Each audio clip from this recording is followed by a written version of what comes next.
Atlet judo Kota Metro, Indah Permatasari berhasil meraih medali perak SEA Games ke-33 di Thailand. Ini merupakan pertama kalinya Indah tampil di ajang bergengsi Asia Tenggara tersebut, dan ia merasa sangat bangga bisa mewakili Indonesia. Perjalanan Indah menuju medali perak dimulai dengan kemenangan atas atlet Laos di babak pertama. Kemudian melaju ke semifinal melawan atlet Vietnam, meskipun ia mengakui lawan dari Vietnam cukup berat. Namun di babak final, Indah harus puas dengan medali perak setelah kalah dari atlet Thailand karena mendapat hukuman. Persiapan yang dilakukannya sebelum bertanding di Thailand cukup panjang, dengan pemusatan latihan di Jepang selama 3 minggu, dilanjutkan penyesuaian kembali di Jakarta. Indah berkomitmen untuk terus berlatih demi ajang-ajang tahun depan dan meminta agar Pemkot Metro memberikan perhatian kepada atlet judo. Salah satunya dengan menyediakan sarana latihan yang lebih baik. Indah juga mengatakan keresahannya yang saat ini belum memiliki pekerjaan meski sudah lulus kuliah. Ia berharap pemerintah setempat bisa membantunya mendapat pekerjaan yang layak. Alhamdulillah ini SEA Games pertama saya bisa dapat medali perak. Saya sangat senang sih dan bangga. Persiapan kami di Platnas Ciloto, terus 3 minggu kita latihan TC di Jepang, baru penyesuaian di Jakarta, setelah itu baru berangkat ke Thailand. Main pertama saya bertemu Laos, habis itu saya semifinal ketemu Vietnam, final saya ketemu Thailand. Vietnam berat, Thailand juga berat. Saya kalah hukuman aja. Harapannya sih semoga saya bisa diberikan pekerjaan ya dari pemerintah Kota Metro utamanya, dan gedung latihan. Gedung latihan kita ini udah dapat surat untuk suruh pindah dari sini. Kita ada gedung di Polres, tapi sampai sekarang belum tahu untuk latihannya. Pelatih judo Kota Metro, Erlianto, juga menyatakan kebanggaannya terhadap pencapaian Indah. Ia berharap pemerintah memberi perhatian lebih kepada cabang olahraga judo agar bisa terus meraih prestasi yang membanggakan. Erlianto juga mengungkapkan bahwa judo di Kota Metro sudah banyak meraih prestasi, termasuk juara umum di Porprov 2022 dan beberapa medali di kejuaraan pelajar pada tahun 2025 ini. Alhamdulillah, memang selama ini saya sebagai yang dituakan, saya sebagai pelatihnya merasa bangga.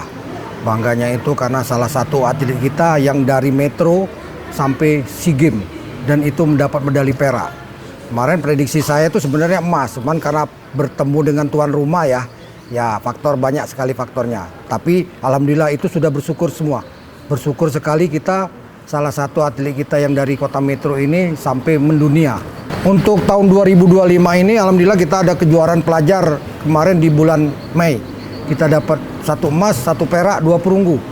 Kebetulan salah satu atlet kita ada yang terbaik itu untuk pelajar. Dan kemarin di bulan November kita ada kejuaraan pelajar juga di Jakarta, di Kelapa Gading, itu kita dapat 6 medali perunggu. Itu salah satu kebanggaan kita. Dan alhamdulillah juga di tahun ini kita ada atlet kita beberapa orang yang hari ini sudah dilantik menjadi Bintara Polri, dan salah satu lagi pendidikan Akpol, ini lagi IBL, ada salah satu kita atlet kita yang di pendidikan di Taruna Akpol. Kedua satu lagi ada lagi yang alhamdulillah kemarin lulus Bintara Brimob. Itu salah satu kebanggaan kita sebagai motivasi kepada atlet-atlet kita untuk masa depan mereka. Alhamdulillah sudah bisa teratasi. Cuman ya itu seperti Indah tadi bilang, karena kita di sini latihannya untuk sementara. Karena kita selama ini kan latihannya di Polres, karena kemarin itu di Polres ada perbaikan, jadi kita kemarin dan kita juga minta sama Pak Wali Kota untuk dibangunkan gedung. Alhamdulillah kemarin dapat hibah, tapi untuk sementara ini gedung yang ada di Polres itu masih digunakan untuk SPKT, karena SPKT itu masih dalam perehapan. Jadi kami bermohon kalau memang misalnya berkenan Bapak Kapolres bisa memberikan fasilitas untuk latihan judo. Kita kembali lagi untuk persiapan ini untuk tahun 2026. Yang jelas kita yang paling ini kan multi event Porprov. Kemarin kita 2022 untuk judo itu kita juara umum. Dapat 16 medali emas, 13 medali perak, 14 medali perunggu. Itu salah satu ikon untuk kota Metro. Tapi memang semua itu kita harus latihan kontinu. Sedangkan kita sekarang ini masalahnya gedung. Gedung itu memang sudah harus harus ada yang permanen. Karena di sini kan latihannya kita tidak bisa maksimal. Itu aja mungkin. Tim Liputan, Cakra TV.